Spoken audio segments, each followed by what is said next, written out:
Баршаңызға қайырлы күн достар. Бүгін каналымызда осындай қаттама нанның рецептімен бөлісетін боламын.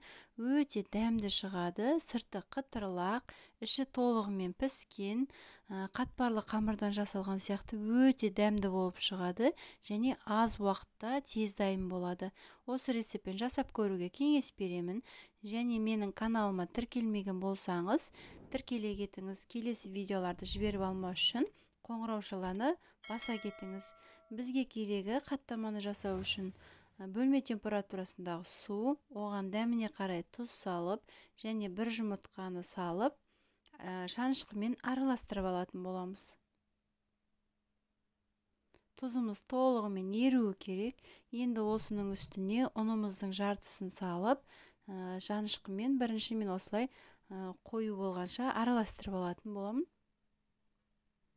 Мінекей қамырымыз кішкене қою болғаннан кейін ұнның екінші жартысын салып жұмсақ қамыр илейтін боламыз.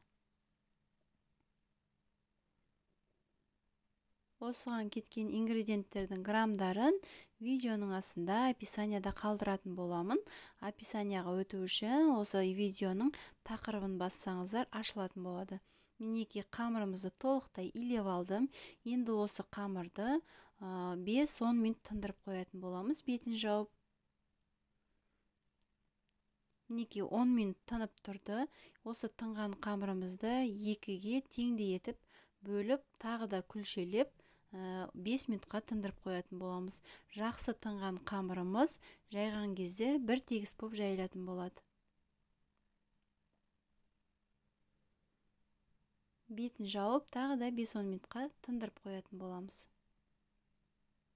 Мінекей қамырымыз тынды, жақсылап жұп-жұмсақ болып, енді осының біреуін алып, аз-аздан ұн сеуіп отырып, жаятын боламыз. Осылай қолымызбен және оқтаудың көмегімен домалақ етіп жайып шығатын боламыз. Және қамырымыз өте жұқа болмауы керек. Орташа қалыңдықта жайып алыңыздар. Қатты жұқартсаңыздар, майымыз сіңбей, сыртына шығып, жұмсақ болмай қалады қамырымыз. Сондықтан жұқартпаңыздар қатты. Мінекей қамырымды жайып алдым. Бірінші қамырымыз дайын. Оны бір шетке жая тұратын боламыз қамырымызды, екінші қамырды дайындағанша.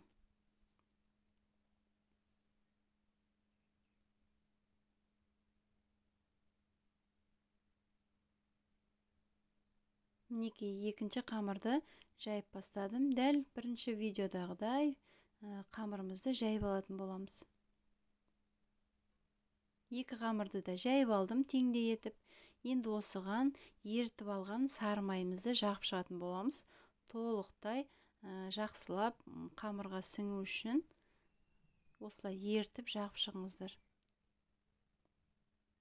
Және толықтай май жағып шыққаннан кейін бетіне ұсақтап туралған көк пиязды немесе жусайды осылай сеуіп шығатын боламыз.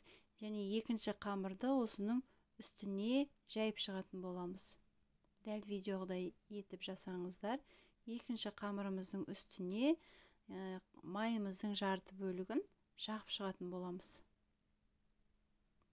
Толықтай жағып шыққаннан кейін бұл қамырдың үстіне де жусайды немесе пиязымызды сеуіп шығатын боламыз. Мен бұл жерде жусайды қолдандым.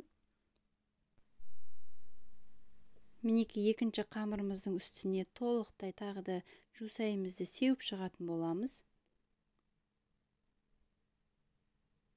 Және осы қамырды енді біз пышағымызбен жолақтар етіп кесіп шығатын боламыз.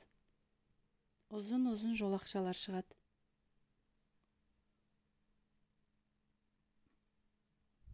Ең бірінші кесілген жолақтың бір жағын бүгіп, бірдей етіп алатын боламыз. Бізге оралу үшін, ыңғайлы болу үшін.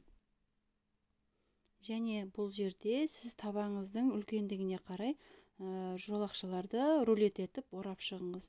Егерде сізде кішілеу болатын болса, бір жолақты, екі жолақтан ғана ораңыздар. Үлкендеу болатын болса, менікі сияқты, менде таба үлкен, сондықтан үшеуден, екеуден орап шықтым. Мінекей бірінші оралған рулетімізге екінші рулетке қосып, осылай үлкен бір қаттама жасайтын боламыз. Сіздерге түсінікті болу үшін видеоны асықпай толығымен көрсетіп жатырмын. Қалған қамырымызды толықтай осылай орап шығатын боламыз 2-ден 3-ден. Осы қамырдан мен көрсеткен ингредиенттерден 4 үлкен қаттама шығатын болады.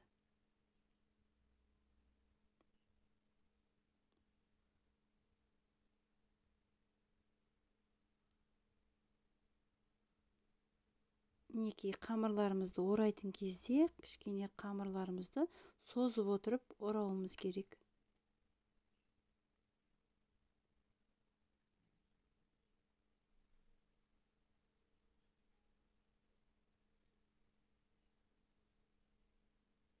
Мінекей 4 дана қаттамамыз дайын, және осылардың үстін аз ғана қолымызбен басып, осылай көлемді етіп, енді морозильникке мұздатқышқа, яғни 10-15 минут қойып қоюымыз керек. Ішіндегі майы сіңіп, және қатаюы керек кішкене.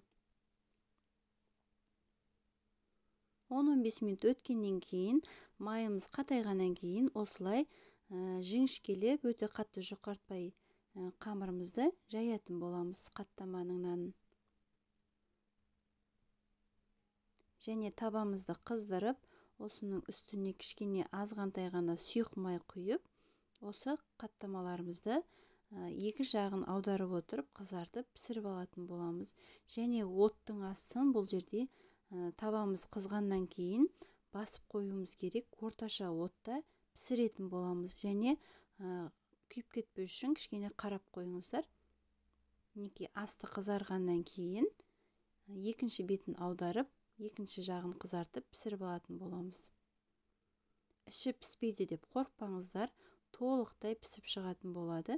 Мінекей қамырымыз, бірінші қамырымыз дайын, асты да, үсті де қып-қызыл болып, қытырлап, дәмді болып пісіп шығады. Мінекей қамырларымыздың барлығын пісіріп дайындап алдым. Өте дәмді шықты.